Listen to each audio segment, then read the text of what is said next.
இல்ல சார், ரொம்ப நாளாவே இருக்கு சார். உலகம் கண்டுபிடிச்சதுலேருந்து அது இருக்கு. ஆக்சுவலா இன்னைக்கு நேற்று இல்ல சார். நீங்க நமக்கு இது நம்ம கூட்டத்தை கூட யாராவது ஒருத்தங்க இருக்கலாம்.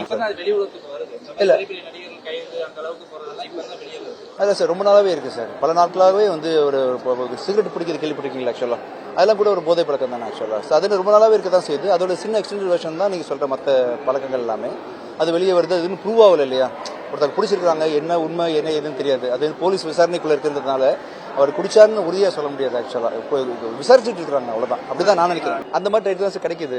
மற்ற டைட்டில் நல்ல பெரிய பணக்காரங்க வச்சிடறாங்க, எல்லாருமே பிச்சைக்காரன் எல்லாம் ஒதுக்கி வச்சிடறான்றதுனால நான் இந்த சென்டிமெண்ட்லாம் பாக்குறது இல்லை சார். ஆக்சுவலா எனக்கு வந்து வேலை, எனக்கு டாகு கேது நல்லது கெட்டது எதுவுமே கிடையாது சார். ஆக்சுவலா வேலை மட்டும்தான், மனசு மட்டும்தான். அப்படின்றதுனால இந்த மாதிரி விஷயங்கள் நம்பாததுனால எனக்கு இந்த மாதிரி டைட்டில்லாம் ஈஸி அவைலபிளா இருக்கு. எனக்கு வந்து என் படத்துக்கான டைட்டில் பொருத்தமாகவும் இருக்கணும் அப்படின்னு நினைப்பேன். ஆக்சுவலா இதுக்குன்னு கிடைக்கிறது எல்லாத்தையும் வச்சுட்டு போறதில்லை.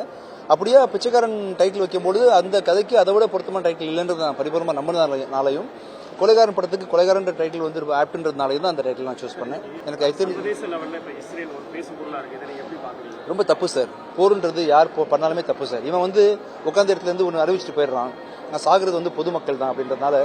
இப்போ ரீசெண்டாக இந்த உக்ரைன் வாரில் வந்து புட்டின் வந்து ஒரு விஷயத்தை சொல்லிட்டு போயிட்டாப்புல, ஜெலன்ஸ்கி ஒன்று சொன்னாப்புல, எத்தனை மக்கள் பாதிக்கப்பட்டாங்க அந்த ஊரில். அதெல்லாம் பார்க்கும்போது ரொம்ப ரொம்ப வருத்தமாக இருக்குது. அது மாதிரி காசாவில் பார்த்தீங்கன்னா ஒரு குழந்தைங்களுக்கு கதறுதுங்க.